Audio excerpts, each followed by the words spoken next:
Bom dia. Hi guys, good morning. Already switching to English because today we have a special speaker here at Corenet Global Brazil. So welcome everyone. I am Gabi Marques Conte. I am the chairwoman here for Corenet Global in Brazil. And Corenet is this association that is everywhere in the world, and we talk about corporate real estate subjects, but also about facilities management, architecture, behavior, market, and why not everything that is at some ways connected to our real estate market.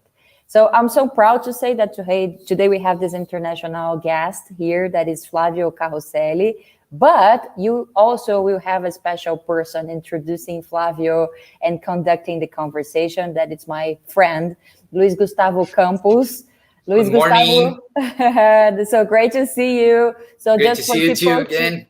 To know, Luis Gustavo is our director for workplace here in Corenet Global Brazil. He is in the board for a while, right, Luis? It's almost 4 years. Okay, it's so nice. Yeah. So it's great. I know that we are all in good hands today, and I will let you to introduce our guest, a guy that is in London right now. So I'll be here watching you both, and I'll be back in the end. Okay? Thank you, Gabi. Good morning, everyone. Good morning. It's a real pleasure to host this event and to welcome Flavio Carosselli from Lisbon, one of the in my opinion, the global research company for workplace and for the work itself. So good morning, Flavio, and I say good afternoon, Flavio. Good morning, everyone, and thanks for the warm welcome. It's great to be here. Thanks for the opportunity to be able to tell you a bit more about what we do and to share our latest research and data points with you. I'm really excited about it. So I would love to give a special thanks to Hayworth in the person of Alessandra, that is the global director for Brazil at Hayworth, that was able to connect us with Flavio and bring this idea for this webinar at Corenet. So Alessandra, I know you are hearing us, so thank you very much. And let's start the show, Flavio. It's with you now. Fantastic, thank you. So what I'll do is I'll start by sharing my screen, and you will see the presentation appearing any second. I hope, is it now there, Luis? Yeah, we're good to go. Great stuff. So thanks again, and for the one that just joined, once again, it's a pleasure to be here. Thanks for the invitation and for giving me the opportunity to tell you a bit more about what we do at Lisbon. I'm the Client Services Director. I've been with the company for just over 3 years. Based in London, a very sunny London today. Normally based in our office in central London, but now, like the majority of almost every one of us, been working from home for quite some time. So what I wanted to do really was to share some of the interesting insights and data points that we've conducted in our latest research, which was focused all around supporting organizations in measuring and appraising their future readiness. So understand if organizations are ready and prepared for the future. And the conversation is all back there. It's all around the two most important assets for organizations, people and place, which is also what fueled and what has pointed us in the direction of started doing what we do 11 years ago now. The 10th year anniversary was last year, the pandemic year, so it was an interesting one. So the conversation is once again around people and place, and is around understanding how corporate workplaces support employee experience. But at Lisbon, we do believe that there is a third dimension that we now need to take in consideration, which is the dimension around time. Time first from a sense of urgency, considering the recent circumstances and the fact that we are now moving in an incredibly fast-moving environment. But it's also around time and the proportion of time that employees will need to spend in one or the other environment. Because keep in mind that we now talk about workplace experience, but we're not only referring to offices, we're also referring to a new competitive environment that has completely shifted and reshaped the overall employee experience, which is the home environment. taking a step back, we now hear everyone talking about workplace experience, including chief executives, which were normally the ones that never wanted to talk about workplace experience, or that used to leave that sort of conversation for others. And we see that there are different approaches. We were having a chat, Luis. I think that is really, really interesting to see how different organizations, some of the Lisbon clients and organizations that have been working with us for quite a few years now, are taking completely different approaches. We have organization going for a hybrid and flexible work options. We have others that definitely want to bring employees back in offices, since the working from home has been called an aberration. We also have other organizations that are pretty relaxed and they see the benefits of working from home and are now allowing staff to work from home almost forever. And when home is intended also in a remote sense, so not necessarily in their countries where employees would normally report to, but from any remote part of the world. Just a quick comment, Flavia. Do you think that it's a big contradiction, right? So everyone is saying everything about what's going on and what's going to happen, right? There's no absolutely. Absolutely, yes. There is not a fixed formula. Every organization in different parts of the world is taking the current circumstances as an opportunity to start again and start from scratch based on their current needs and based on where they see and where they want to go.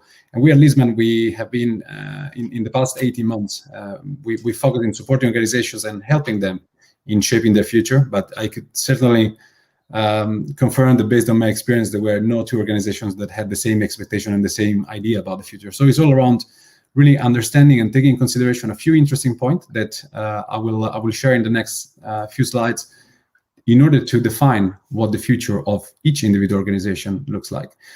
So right now, the chief executives are talking workplace experience in different audiences, in different stages. Is a risk, but it's also a very, very good opportunity for us involved in the workplace industry to support and to start really again in the best possible way. So for the ones that are not familiar with Lisbon, what we do and what we've focused on in the past 11 years, it's been to help organizations creating better workplaces to work. And we do so in a very, very simple format. We do so with an online tool that helps organizations collecting data and understanding what their employees' experience is in their corporate workplaces. And we do so in a totally independent way. We have no vested interest in the results. We offer no consulting. We leave that to the consulting firms. We are interested in the data, and we're interested in explaining what data is telling to organization, and we are interested in providing organization with the best possible tools and knowledge on how to interpret the data. So by now, after 11 years of work, we have become the largest independent database of workplace experience data. In our core product, the Lisbon Office tool, we've now collected over 845,000 employee responses that are coming from more than 5,000 different workplaces across 103 countries, so all over the world.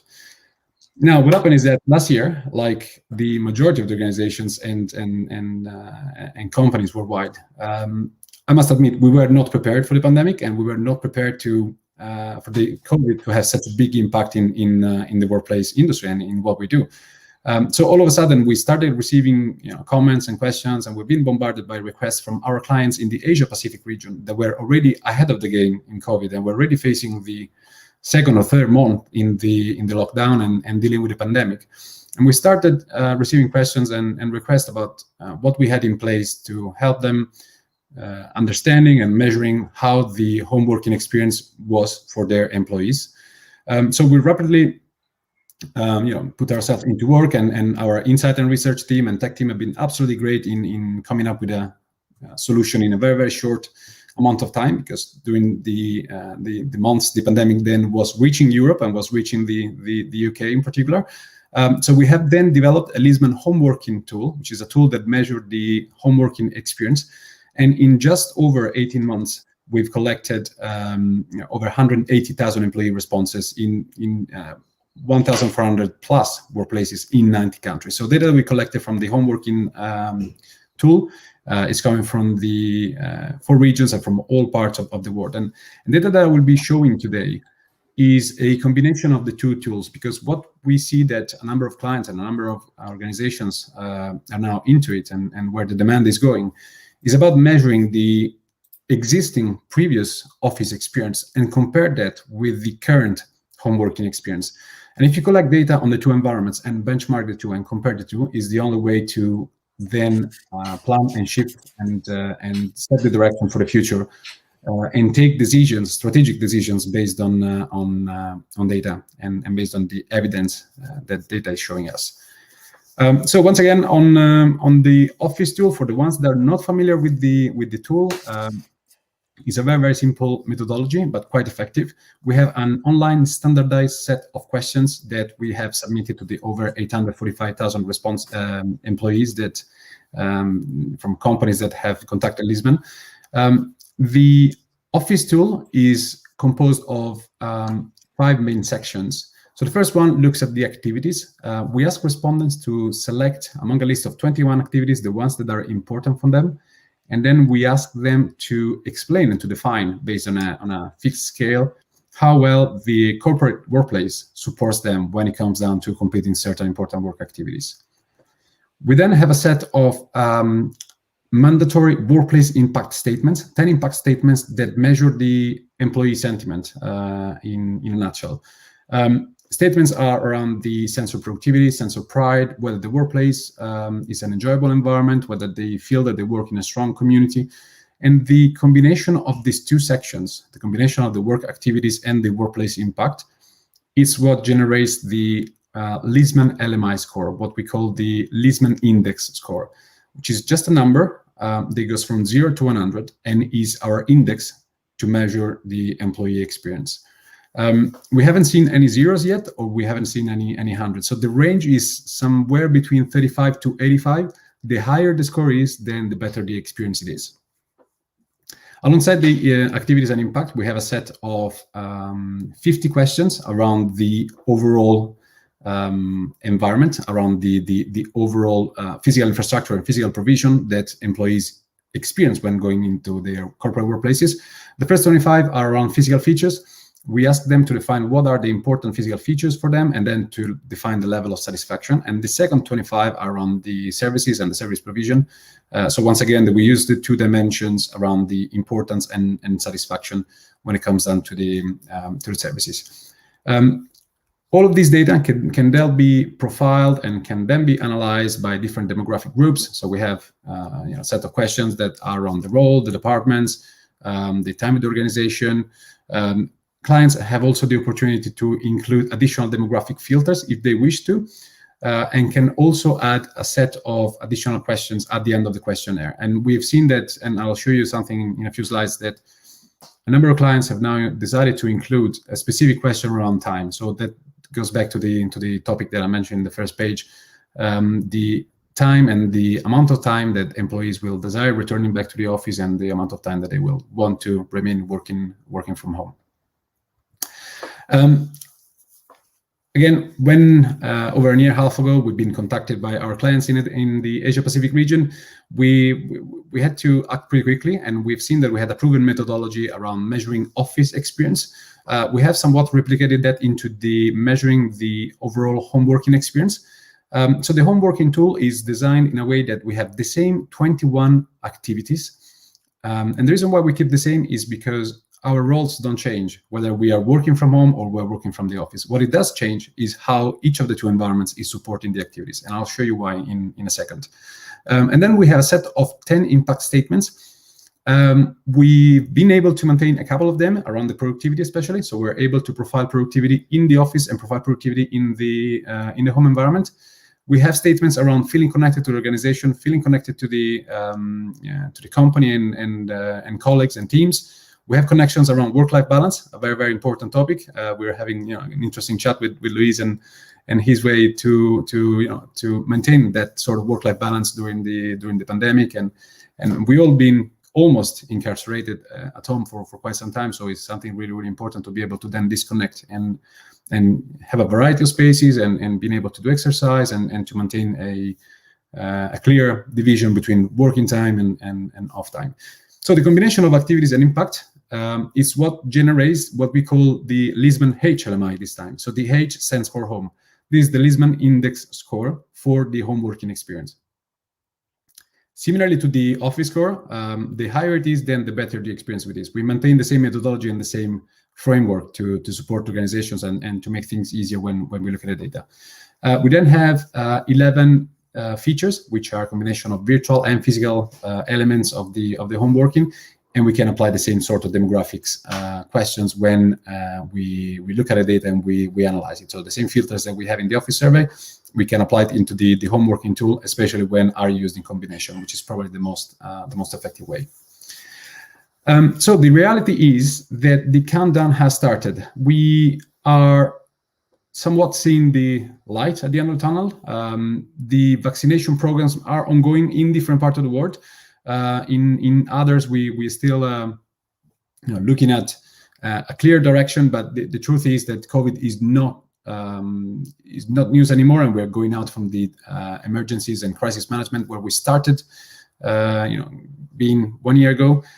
So we only have a few weeks, months probably, to be ready to deliver an outstanding employee experience for when employees will return to the office. We only have a few weeks or months to be ready to convince somewhat employees that returning back to the office is the best decision and is what we are offering for them.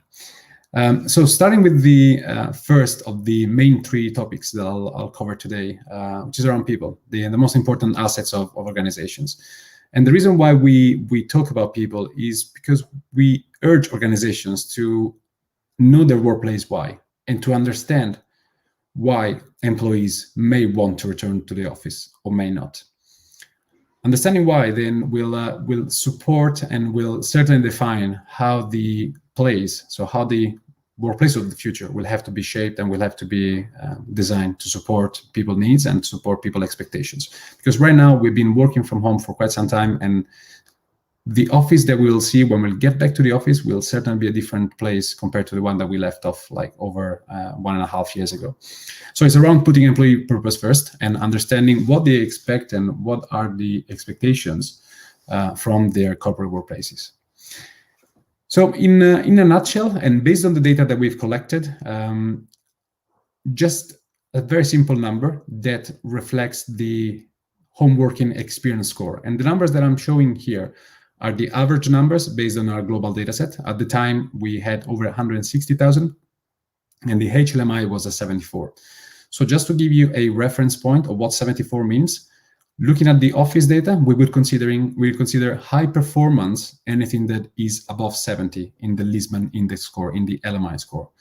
So if you look at the HLMI, the home working experience, that is in average at already 74. So it's already above the high performing group of offices that we have identified in the Lisbon office tool. So that can help us understanding and answering the very, very simple question: is home working? The answer is yes. Home working is working for the majority of us, and generally speaking is working. Respondents, employees all over the world have a good experience when it comes down working from home, but it might not be good for every single one of us.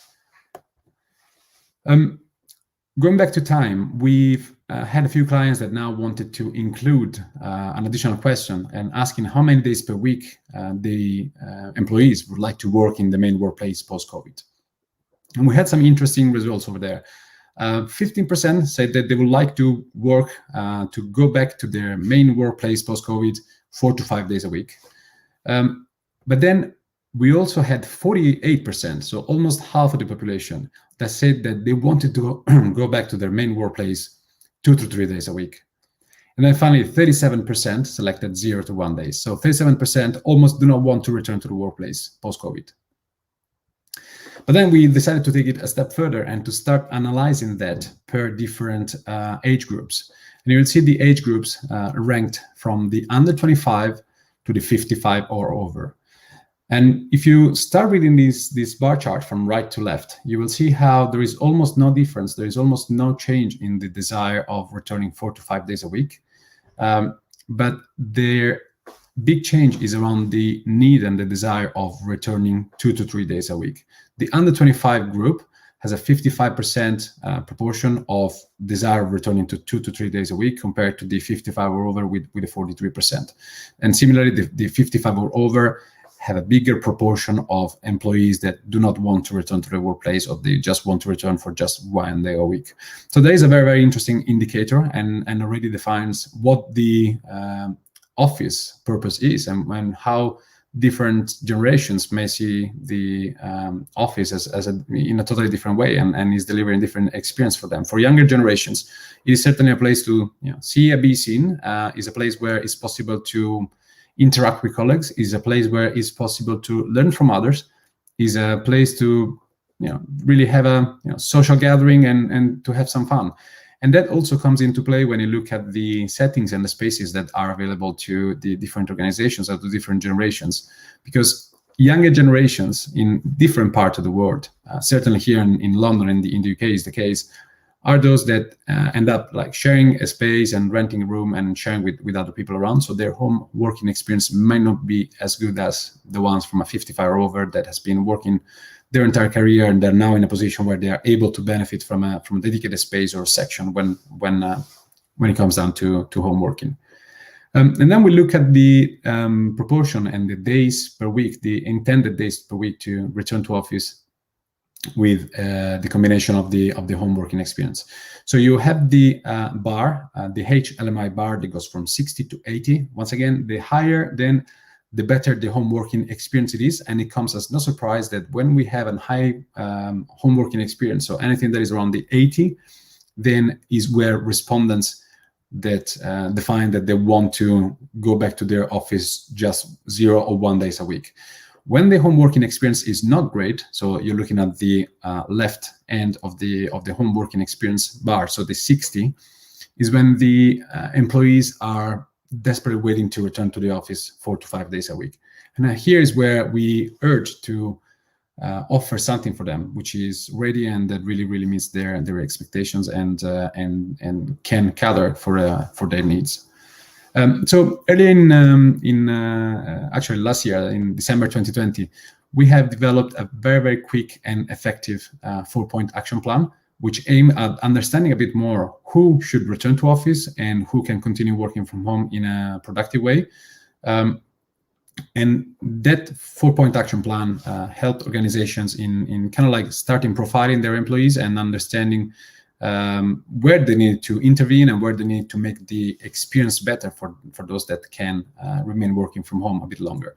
So we started analyzing our data based on the activity complexity. And the activity complexity, it is not intended as the complex activities. So whether employees are completing one difficult task, but the variety of the different tasks that are completed. So the activity complexity means the variety and the actual number of activities that are performed by employees on an individual basis. So we have high activity complexity or low activity complexity. On the high, we have those that selected 11 or more activities to be performed during the course of their daily job. And in the low, we have these 10 or less activities. And we can see that there is a slightly difference when it comes down to home working experience, because those with the lower activity complexity, so employees that have a smaller variety of activities included during the course of their daily job, are benefiting most from the home working experience, are those that are having a better home working experience compared to these to their colleagues with a higher activity complexity, 72.8 versus 74.6.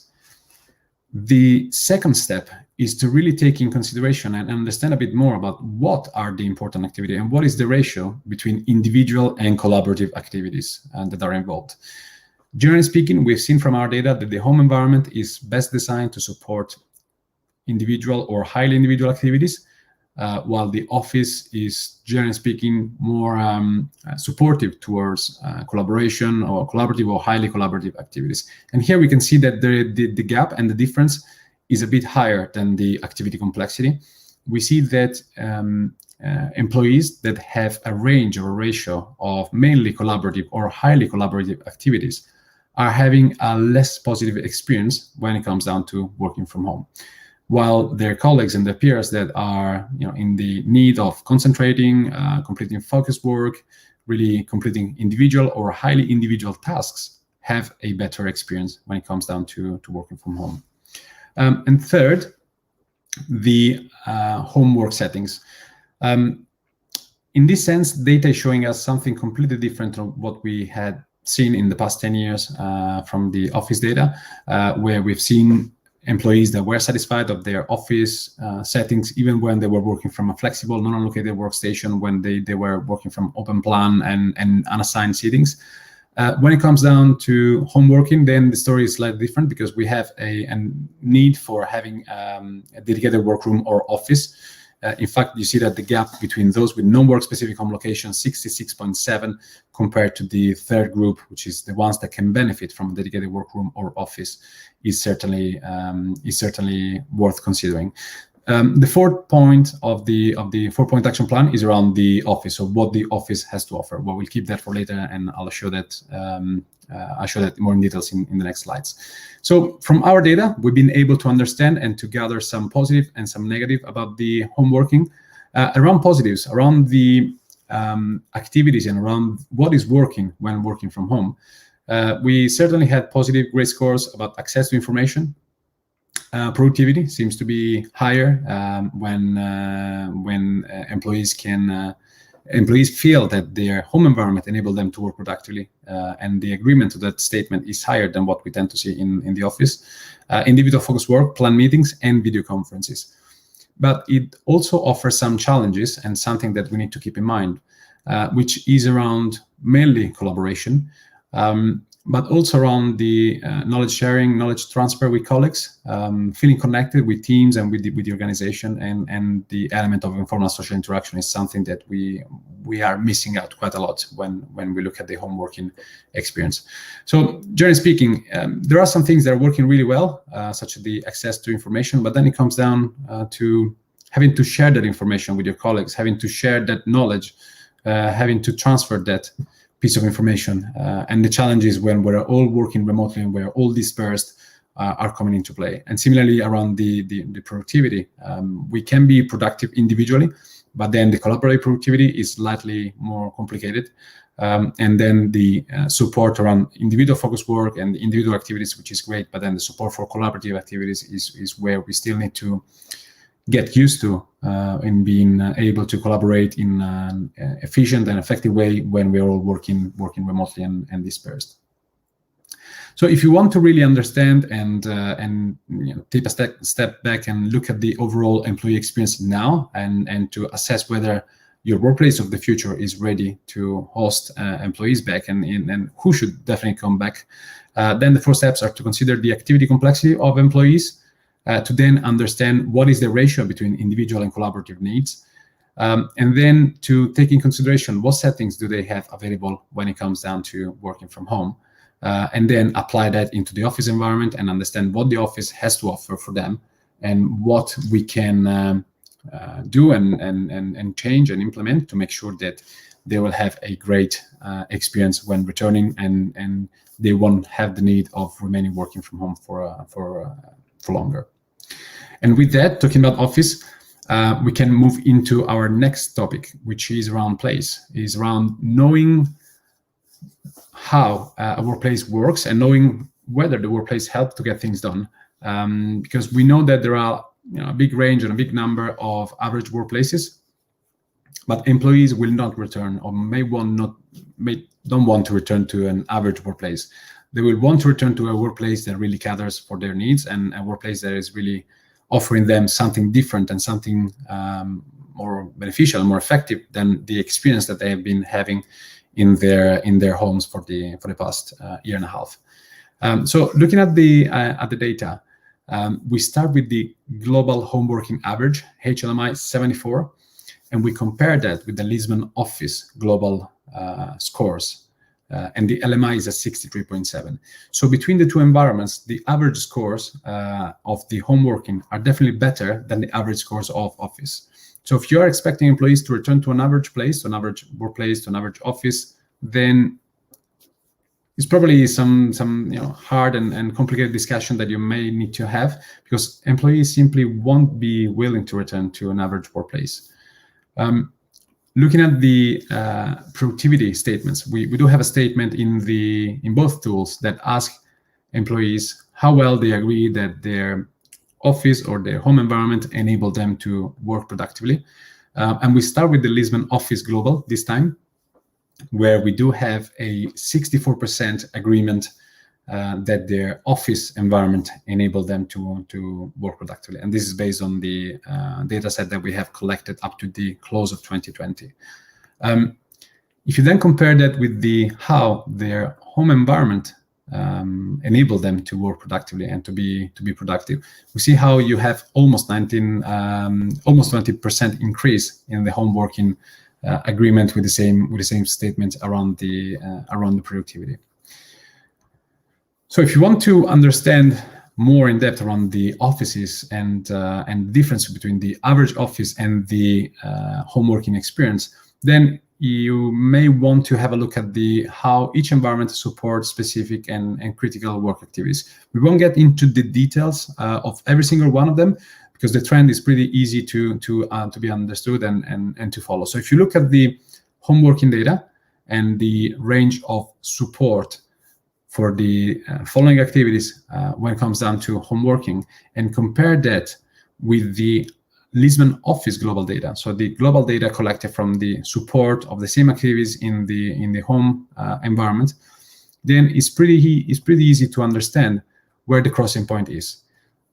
There are some activities that are better supported in the office, and then there are a big range of others that are better supported in the home working environment.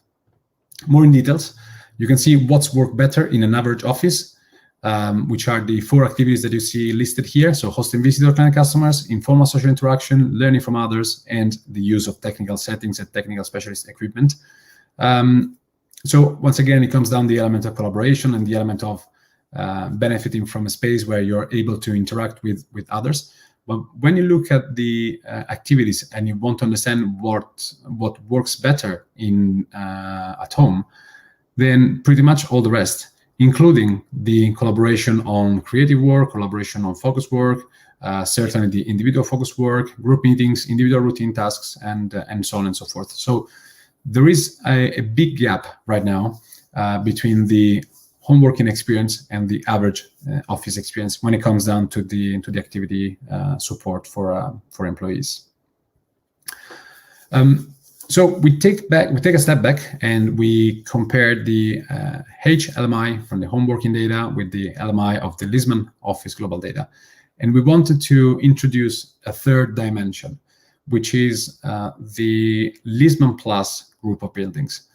For the ones that are not familiar with Lisbon Plus, we do have a range of offices and buildings that we have surveyed and that are part of our database, and we've surveyed in the past 11 years that have met some strong criteria that comes down to having a high score. So anything that is above 70 LMI will be considered high performance. But those are also workplaces and buildings where we've distributed our survey, and we had a very, very strong response, a very, very strong participation. So locations that have been certified with a Lisbon Plus certification have met certain range of strict criteria in order to be able to become a Lisbon Plus certified. And in proportion around the total database and total pot of data that we have, the Lisbon Plus locations are around the 5% of buildings that we've surveyed so far. So it's really hard to get there, but we'll see how the top performing locations are offering a complete different experience when it comes down to the employees. So we look at the comparison with the average offices, and then we now look at the comparison with the outstanding offices. We see how the light blue line is the Lisbon Plus scores, and this is the support per the activities in the Lisbon Plus location, so in the top performing organizations. And then we compare that with the same line that we had before around the support for activities in the home working environment. And we see how the crossing point has drastically moved into the right-hand side. So we now have a better balance in the support of activities in the two environments. If you want to just keep an eye back of where the average office was and what the average office was supporting for employees. We just had 4 activities that were better supported in the office versus all the rest, the activities that were supported at home. While if you want to then understand and compare the average home experience with an outstanding office experience, you see how the balance now is quite fair, and we have an almost a fair split of activities. Some of them are better supported in outstanding office, and some of them remain better supported in the average home. But we see how activities such as, for example, collaboration on creative work, collaboration on focus work, as well as the learning from others and informal social interaction remain on the outstanding office side. Very interesting, the last bit around relaxing, taking a break. So the last item on the left column, where we've seen that, and we've experienced from our data that sometimes there is an issue around relaxing and taking a break, because by working from home, we all ended up working longer hours and taking shorter breaks and almost being always on, always online. So there is something really, really important to take in consideration, and there's also around the ability to disconnect and to recharge your batteries and to really go back refreshed and continue with your duties in an outstanding workplace. So last year, despite the pandemic and despite being an unusual year compared to the benchmark that we had of the previous 10, despite that, we had 7 workplaces that met the criteria of becoming Lisbon Plus certified. And the 7 workplaces are listed here. Once again, there is not a fixed formula. So workplaces are coming from different parts of the world and are coming from different industries. So there is not a clear dominant region or industry sector that is delivering better workplaces. And all of these are different workplaces, different solutions, but are workplaces that are designed putting employees first and are designed based on the need that employees have when it comes down to working in an outstanding office. And the Lisbon Plus locations offer a few interesting data points when you look at the comparison with the Lisbon office average scores. And let's start with the individual productivity. So individual productivity, 64% in our Lisbon global average. So the average office has a score of 64%. The Lisbon Plus locations have a score for the same sentiment, for the same statement around the individual productivity of 78%. If you then want to compare with the highest performing Lisbon Plus, then it goes skyrocketing to the 87%. So pretty high. And that is the real difference between just an average office and an outstanding office. And employees certainly feel that. Collective productivity, so the collaborative productivity, similarly to the individual one, we move from 65% to over 80% in both Lisbon Plus and the highest Lisbon Plus location that we surveyed in 2020. So that is around getting things done. If you look at pride, which is the most difficult indicator to get right for the average offices and for the majority of locations that we survey, 55% versus 82% in the Lisbon Plus score. So the pride indicator is a question around really understanding what people feel about their corporate environment and what people feel about their organization. And we do ask a question about pride. We do ask a question about the workplace culture as well. And then we ask questions around the corporate image and the environmental sustainability that instead refer to what people see about the organization and what people, what is the first mental picture that employees have when it comes down to the corporate image. And once again, we see the difference between the average scores and the Lisbon Plus locations, and the highest Lisbon Plus location being 95%. And then finally, around the sense of community, employees that are working from Lisbon Plus sites, so outstanding offices, not only feel that their workplace enabled them to be more productive, not only they have a stronger sense of pride around their organization, around their workplace, but also feel that they are working from the strongest and long-lasting communities in their workplaces. And that is certainly an element that our HR colleagues will be interested in, because it comes down to talent retention and to to really making sure that the best employees and the best colleagues are remaining working around us in order to really deliver what we can in the best possible way.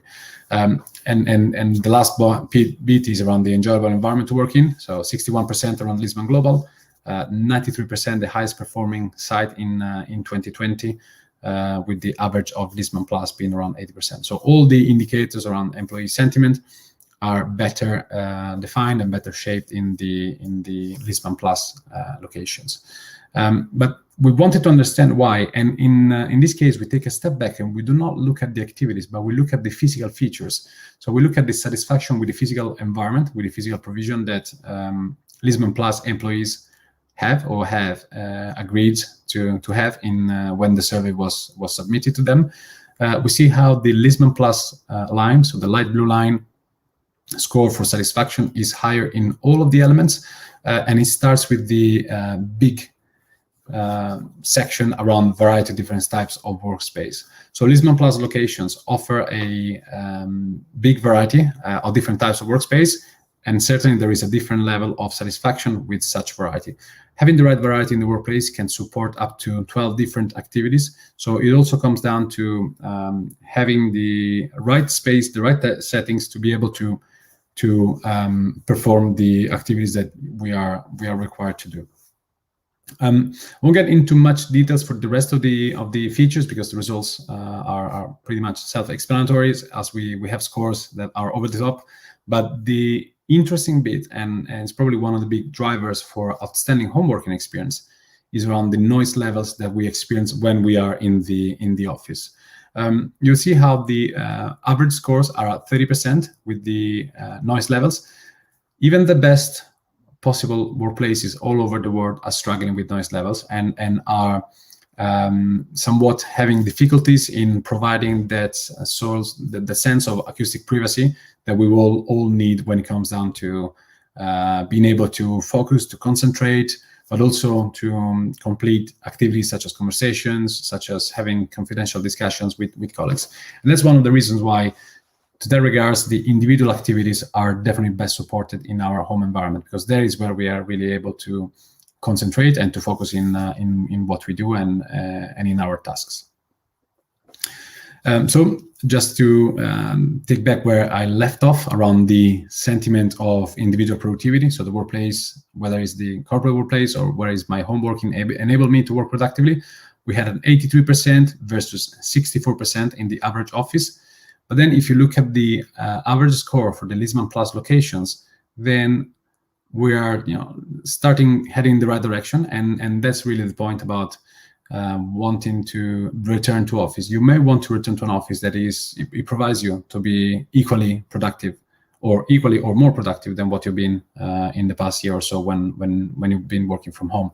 And if you look at the scores with the highest performing Lisbon Plus, then we finally bridge that gap and we go over 87% agreement with the statement around productivity in the corporate workplace.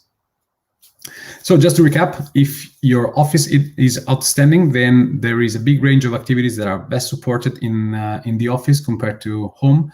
But if your office is one of the highest performing locations, highest performing Lisbon Plus locations, then almost all of the activities are better supported, and that will make things definitely easier, because employees may want to return and will want to return to that office and to its provision, because all of the activities will be better supported than what they have right now working from home.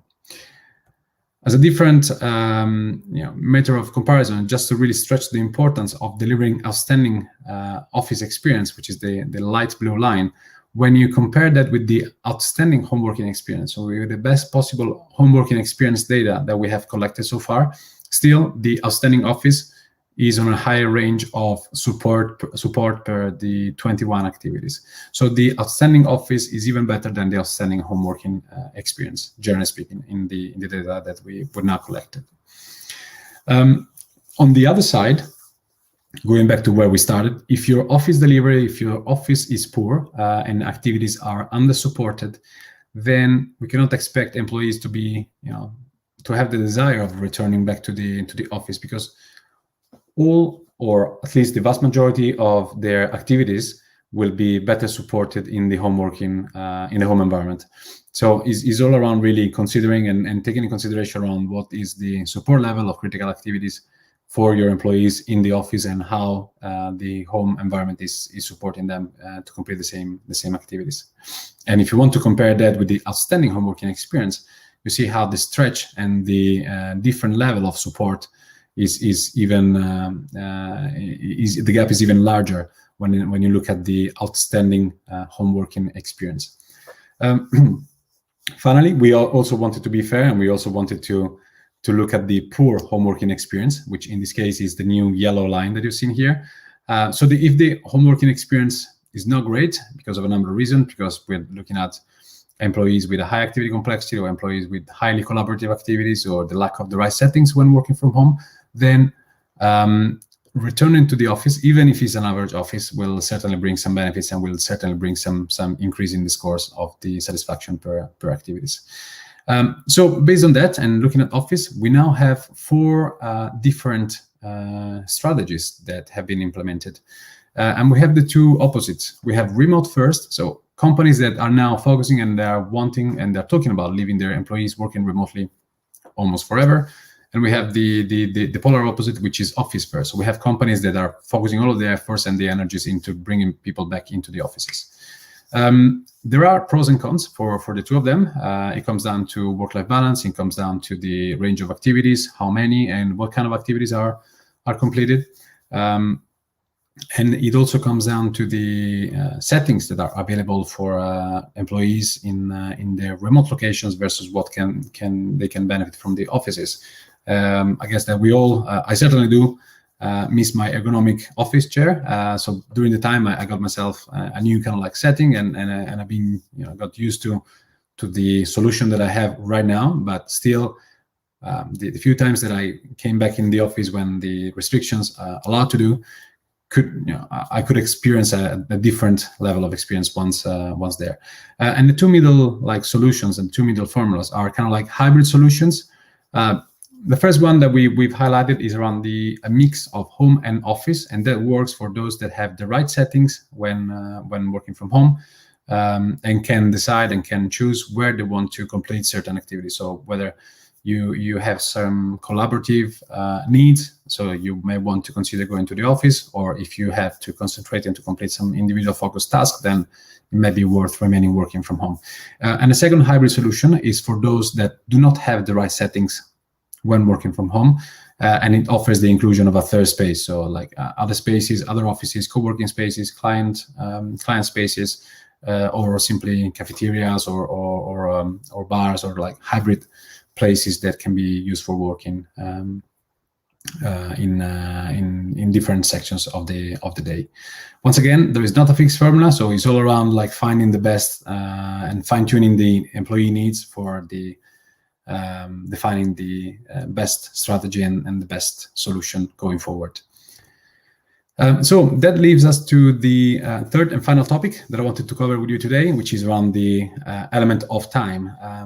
Time also intended as a sense of urgency, as we said, and the fact that things are changing now. So we need to act pretty quickly, and we need to start really understanding and putting emphasis on whether we want to focus on making sure that the employee home working experience is the best possible experience that we can deliver, or we want to focus in putting our efforts into returning, into making sure that the return to employees in offices is as smooth as possible. We look at some of the data that we had available, and we could compare some pre-COVID and post-COVID data. Before COVID, so in 2019, 50% of the employees that we had in our database had no home working experience. So this is pretty interesting, because 1 year later, 1.5 years later, now we all found with having home working experience, and we now know that there are some activities that are certainly and almost always better supported at home with the highest possible level of support. One of these is reading, 90%, telephone conversations, 93%, and then the thinking, creative thinking, and business confidential discussion. So to that point of the need of having acoustic privacy and the high noise levels that we have in offices, then here we see what are the most important activities supported at home. And another interesting point that demonstrate how the ways of working and the behavior shifted from before COVID to post-COVID is around the importance of video conferences that shifted from 40% importance globally to 53% importance in the home working data in 2020. So it's becoming way more important, and that will probably continue being the way we do things, the way we continue attending meetings in a hybrid way, partially in person, partially virtually, and we'll certainly continue using video conferences as we go. Kudos to generally to IT teams as the shift into video conferences and providing us with the right tools and instruments to be able to be productive when working from home has generally been in a very, very good score. In fact, the level of support for the video conferences has increased from 69% in 2019 to 89%, so 20 points percentage agreement higher in 2020. And I just wanted to really wrap up, as I'm conscious of time, with a final bit, and this is an example of the way that, again, behaviors have changed and we've all adapted to new circumstances.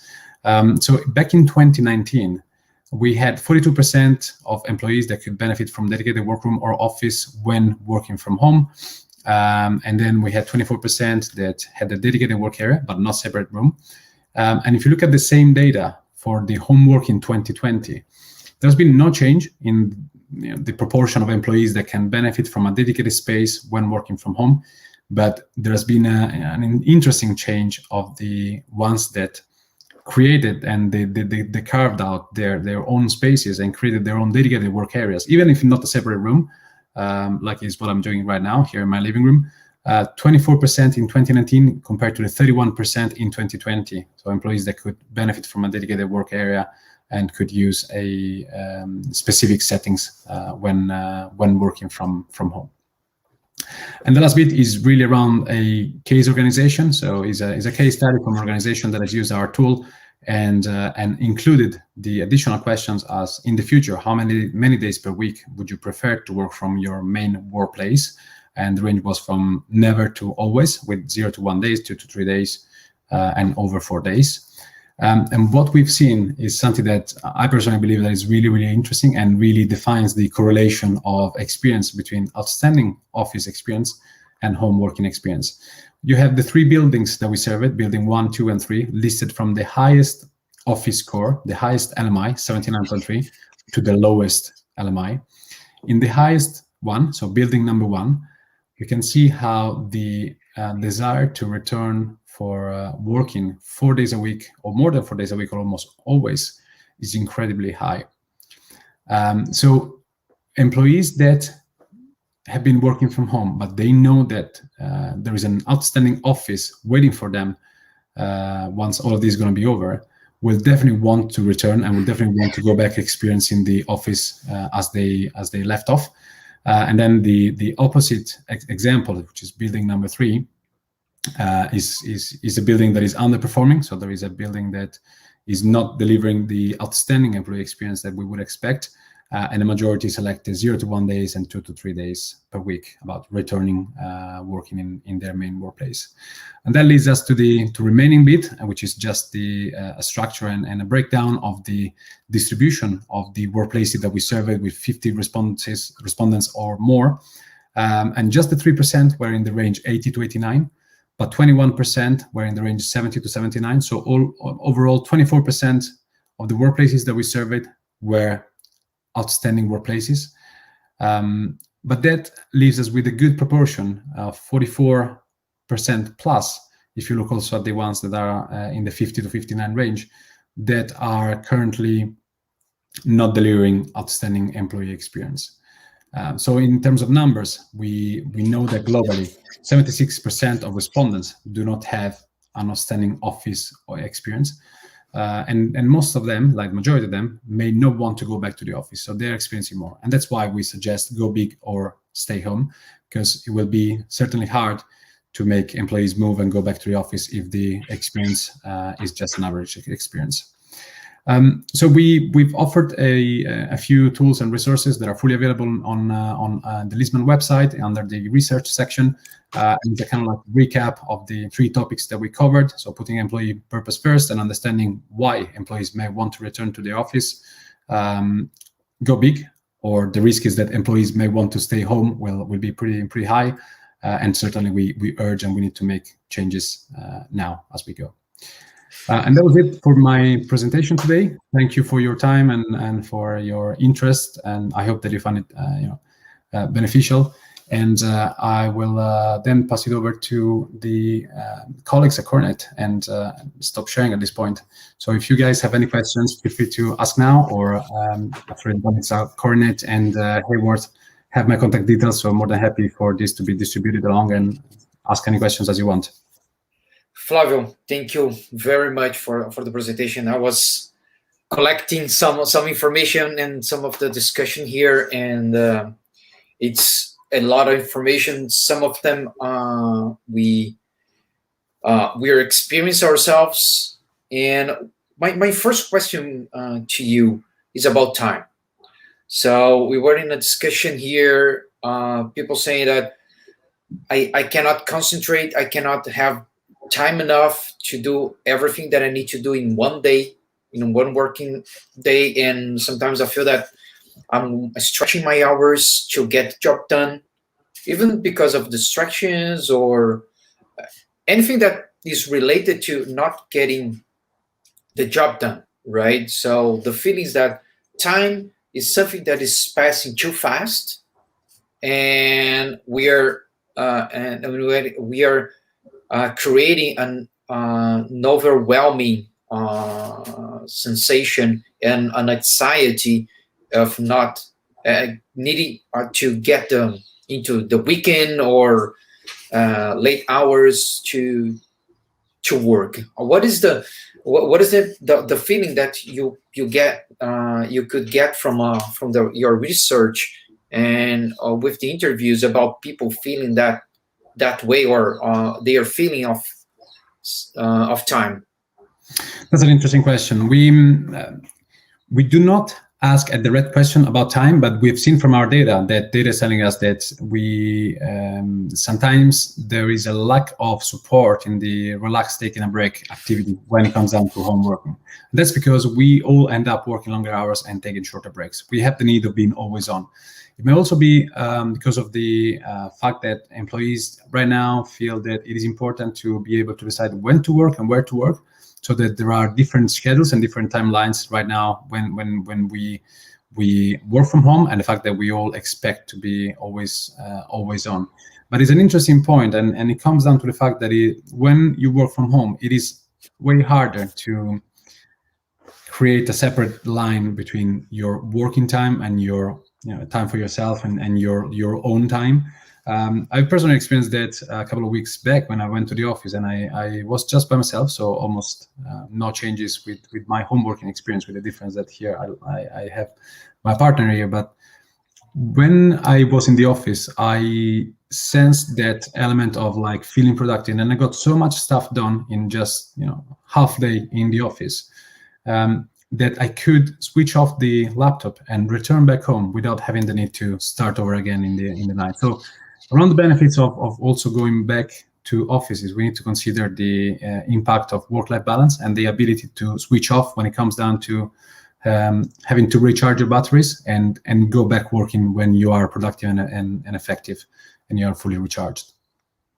Right. So this what you said brings me another question. So people nowadays, when they are going to the office for like 1 day, 2 days, and this office is like empty, right? So all those noise levels, distractions, and the current let's say menu of options, of working options that you have in the office may help you with your productivity. So once, and that's the $1 million question, all right? Yeah. So we have this hybrid work environment that we are talking, And as you said, this is interesting for me, specifically this hybrid office plus the third place, right? It's the anywhere office that we talk a lot. So once we have the situation that we will be able to go back to the office as we want, or as per the policy of each company, do you think that this sense, and by the data that you collected, is there any direction that maybe this sensation that you have been so immensely productive in half a day at the office, an empty office, and not at home by yourself? That's another very, very interesting point. And as you said, this is a $1 million question, because certainly the offices that we're now experiencing now are completely different places than what we left off. And it's true that we're now back in offices with a reduced capacity, so 20 to 30% capacity. So even the noise levels will be different. Even the overall acoustic privacy, you might find a place to have a private conversation easily in the office compared to maybe as it was before when we used to work in that in the crowded offices back in 2019. But it's really where we see a lot of organizations, a lot of clients that are contacting us right now are showing the need of surveying now, of collecting data now to understand what is working, and then make changes and change the strategy and the provision to some extent as we go forward to continue monitoring the satisfaction of employees. And there's also where the benefit of choice comes into place, because we are now able to choose and to decide where to work based on the activities that we need to complete. So I personally would know that I need to catch up in my team pretty soon, and we have a couple of sessions scheduled in the office in the next couple of weeks, because it's something that we need to do like when we meet up in person, and we have some new joiners also for training the new joiners is something that it's harder to do it remotely and to do it online. But the ability of choosing where to work when you need to complete some individual activities or focused activities or concentrated activities, then it will also play a very, very important part. Because right now, we've all been blessed with trust by our organizations, by our own bosses, and by the workplace teams about we can decide where to work. So it's all around deciding what is the best environment to support your activities going forward. Right. There is another question that I noted here. In terms of office settings, and this question about focus and again noise levels, do you think maybe we're gonna go back to the cubicles, but a different cubicle is something that you envision, not our Gilbert cubicles, but something likewise? That's an interesting another interesting point, and I've attended some webinars and some presentations in late 2020 where there was this sort of conversation and this sort of discussion. Generally speaking, I think, and based from the data that we've collected, the workplace was in a good position before the pandemic. So we were shifting from cubicles, private spaces, into more flexible, non-located seating, hot desking, and open flexible solutions, which proven to be working. We have like certain outstanding scores for organizations that have implemented a non-assigned flexible strategy, and that was working for them. It was working for the organizations and for their employees. So going back to cubicles and private offices, we may also need to understand and to assess what's the workplace why. So why people would want to go back to the office, because to that regards, if I had to apply it in my personal experience and in the Lisbon experience, we know that we need to return to office, but when we need to collaborate and when we need to really engage with our colleagues and really be part of larger meetings, larger audiences. So to that regards, if I'm there just when I need to collaborate, then I may just well deal with just an unassigned location and where I can work for the remainder of the day after my meetings and then be able to go back home. So once again, it's around the workplace why and understanding what the employees' expectations are. Right now, from our data, there is no indication of that particular need and that particular direction going forward. Right. Cool. Yeah, because one of the things that maybe, and some people here in the audience was talking about, it was like, I'm not productive. So one of the reasons I may go back to the office is to get focus work done, right? So sometimes people, those people that really didn't, let's say, adjust to the work done at home, even because there is too many distractions, or people is not their way of their being not too much related to change this mindset from, oh, this is working hours, this is not working hours, or even people that prefer to work, like, as we say, these working hours is a formality, right? So it's something that was imposed to us, and we are different. So you may you may work really well during the morning. Me, I start getting warmed up by noon, and I have an intern that loves to work at night, so he starts at 6 p.m. and I continue work with him for like an hour. But those differences, do you think that these this really huge flex?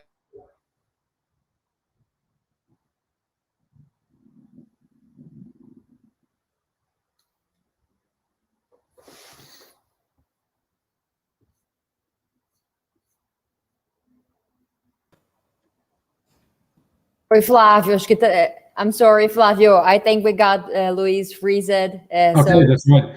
it's okay. Luis, are you back? Are you coming back now? So just to, I think just to do a wrap up here, and of course we will have people that will, view our conversation and will support the research that you all did, and offline. So we will keep this session recorded. Luis is back. But Yeah. I also want to transmit you a feeling that I have, and I saw that a bunch of colleagues is repeating. So I saw on your research, and this is something good, that depending on the quality of the building that people are used to be there, we have different feelings. So people that used to work or used to be a part of AAA buildings and good buildings are more, missing the workspace than people that are not in small office and everything. So it seems that the anxiety that we are talking about, it's about the quality. In the end of the day, it's all about the quality of spaces, right? It's like a right conclusion to have in all the material that you had. Absolutely, yes, and it's around the design of workplace that needs to be designed in order to support employees' needs. And to Luis' points before, home working is working for the majority of us, but it's not working for everyone of us. So employees that need to use technical specialist equipment, or they need to access specific settings, they struggle when working from home. Employees that have a high activity complexity, they also struggle when working from home. So and also employees that have kids and little ones around when schools were closed also struggle when working from home. So definitely the office is still a place. It's not that we will continue in a future without offices anymore, because we will all need offices. It's just about understanding the need and the design and the reshaping of the offices that we want to go back to. Because the home working experience may be different, also depending on the departments you're in. We know that more creative departments, creative teams, sometimes marketing, advertising, commercial people that are in contact with everyone, absolutely, had a different experience when working remotely, because those were teams that had desperate need to get together and to really be productive in a collaborative way. So in the initial stage of the pandemic, that is something that it was really hard for certain particular colleagues, while some others could benefit. They could continue working from home effectively for a bit longer. So back to your point, absolutely, it's all around the design and the quality of the workspaces, because it's what then deliver outstanding employee experience, and it's around the quality of experience that the workplace creates. Yeah. So you know, one thing that I keep mentioning, and nowadays we just completed a workplace with some new ideas, and I think that, and based on past experiences with global design companies, um, those architects creating office buildings, they need to get us corporate interior designers working together, because then we're gonna really create something different and more in line with those future needs, because we keep studying. We human beings keep evolving, and work is going to evolve as we move forward as human beings. So this whole evolution, once you get into the workplace, into the buildings, we struggle with some stuff, right? So I think that that's one thing that might need to happen. Here in Brazil is already happening, in some countries overseas, but here in Brazil we don't have this.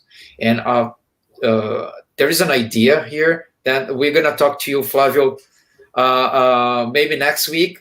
Enjoy the week, for you to enjoy the week, and we need to elaborate more. But there is an idea.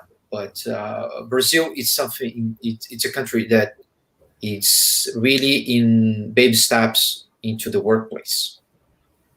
Even data, research, understanding. Everything. Also, the real estate market, Luis. We were talking about that last night. We had a great session, Flavio, just to put you in. We had a great session talking about the real estate market for corporate spaces here in Brazil. And we were saying that we have like the new buildings for maybe 20 years. So it's something completely new. So I totally agree with Luis when he says that we are in baby steps and there's a lot to be discussed. Also, Luis, I don't want to bring too many spoilers here, but I would be more than happy, Flavio, to invite you to participate with us with some of the researches that we would do specifically with the Brazilian market. Because I think that in terms of behavior, as Luis was saying, we have something to complete and to support and to add in terms of to be a complete global research. I think we have a very good amount of people that are working and testing the different workplaces, and we will be happy to collaborate and to support you. Absolutely, and happy to help, and thanks for sharing and for the invitation around the baby steps and the position where we are now. I think is certainly a good time and a good opportunity to surf the wave and to take these as an opportunity to move forward and to start with the new standards and expectation around employee experience. So nice. So Flavio, in the name of all the board that we have here in Corenet, in all the associates that we also have here, we have almost 300 people that used to see us and to participate on our researches and our materials. So in name of everyone, thank you so much for your participation today in this webinar. Luis, thank you so much for conducting the conversation, and more than that, to support Alessandra and Hayward and all the connections that we are doing, and this bridge that we are doing with Hayward and Lesman to bring new content for the folks here in Brazil.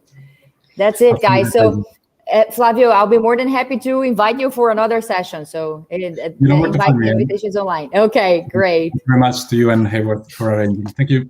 That's nice. So thank you, Flavio. Thank you, Gabi, for the opportunity. So much. Thank you, Luis. So thank you so much for your audience, and we will have this session recorded.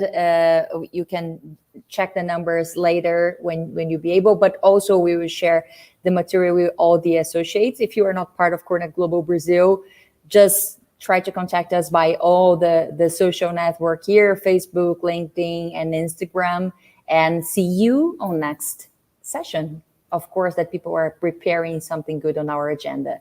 Bye-bye, guys. Thank you.